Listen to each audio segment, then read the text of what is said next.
पिता के प्यार की सच्ची कहानी। जब मैं घर से गुस्से में बड़बड़ाते हुए निकल आया था और बस स्टैंड की तरफ आगे बढ़ने लगा, मैं मन ही मन बड़बड़ा रहा था, पता नहीं कितने पैसे छुपा के रखे हैं, लेकिन मेरे लिए एक बाइक नहीं ले सकते। अब मैं यहाँ से चला जाऊँगा और तब तक वापस नहीं आऊँगा जब तक मैं खुद के पैसों से बाइक नहीं खरीद लेता। इतना सोच ही रहा था, तभी मेरे पैर में मुझे कुछ चुभने का एहसास हुआ। नीचे देखा तो समझ आया कि जल्दबाजी में मैं पापा के जूते पहन आया हूँ।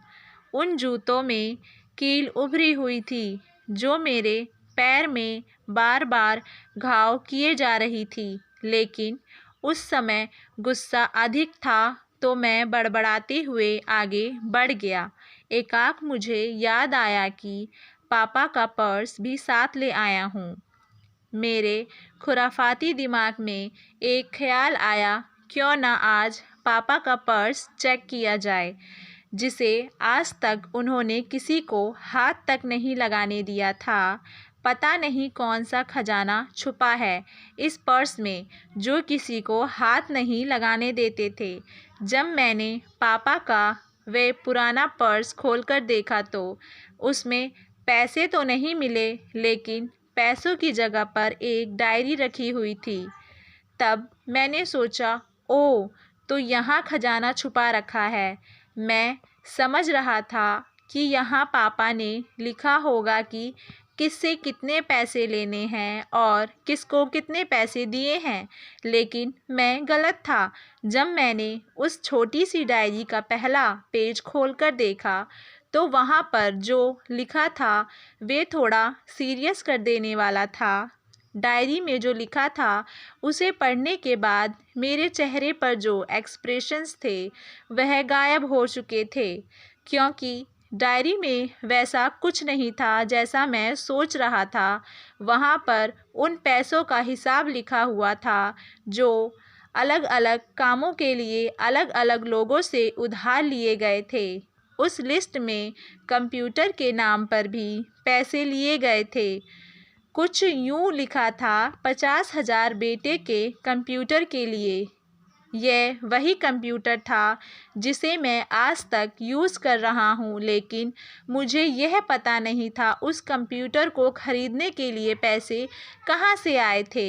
लेकिन आज पता चल रहा है। मुझे आज भी याद है जब मैंने पहली बार कैमरे के लिए ज़िद की थी, तो मेरे पापा ने मुझे 2 हफ्ते बाद मेरे बर्थडे पर ला कर दिया था, जिसे देखकर मैं बहुत खुश हुआ था। और मुझे खुश देखकर मुझसे कई ज़्यादा अगर कोई खुश था तो वे थे पापा। अब मेरे चेहरे से गुस्सा एकदम गायब हो चुका था। जब मैंने आगे का पन्ना पलटा तो वहाँ पर कुछ विशेष इच्छाएं लिखी हुई थीं। पहली जो विश थी उसमें जो लिखा हुआ था, अच्छे जूते पहनना। यह बात मेरी कुछ समझ नहीं आई। तभी मेरे पाँव अचानक सड़क पर भरे हुए पानी पर जा पड़ा और तभी मेरे पाँव में कुछ गीलापन होने का एहसास हुआ। जब मैंने जूता उतार कर देखा तो उसका तला टूटा हुआ था। यह देखकर मुझे डायरी में लिखी बात याद आ गई। तभी मुझे माँ बाप की कही बातें भी याद आ रही थी कि कैसे माँ जब कहा करती थी पापा से, अब तो जूते पुराने हो गए हैं, नए ले लीजिए, तो पापा अक्सर यह कहकर टाल दिया करते थे, जूते अभी और चलेंगे, अभी कुछ दिन पहले ही तो लिए थे। मुझे आज समझ आ रहा है कि कितने दिन और चलेंगे। साथ ही साथ यह भी समझ आ रहा है कि पापा पर्स को क्यों छुपा कर रखते थे। तभी उस डायरी को पढ़ते हुए बस स्टैंड पर पड़ी बेंच पर आकर बैठ गया। अब उस डायरी का आखिरी पन्ना बचा हुआ था।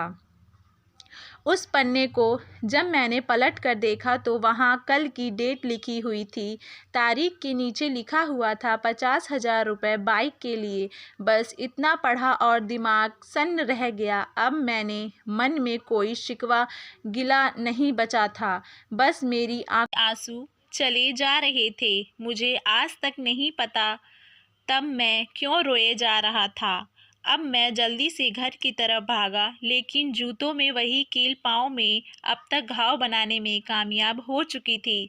मैंने जूतों को रास्ते में ही निकालकर फेंक दिया और भागते लड़खड़ाते हुए घर तक पहुंचा, लेकिन पापा घर पर नहीं थे। मैं समझ गया वे कहाँ थे। मैं सीधे पास वाले बाइक एजेंसी की तरफ भागा।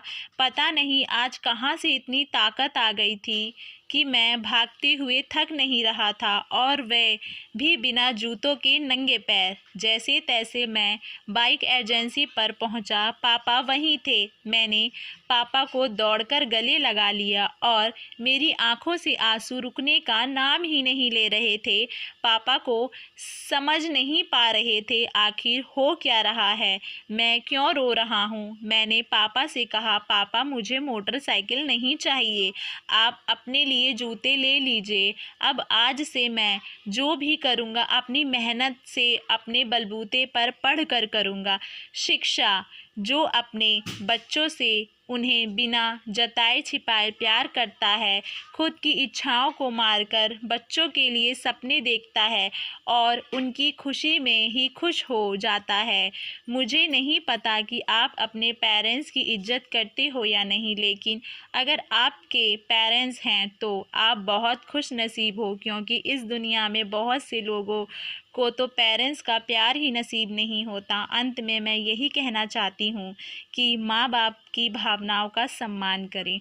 अगर आप लोगों को ये हमारी स्टोरी अच्छी लगी हो तो प्लीज़ लाइक शेयर सब्सक्राइब करिए, और इस कहानी को लेकर आप लोगों की क्या राय है हमें कमेंट में ज़रूर बताइए।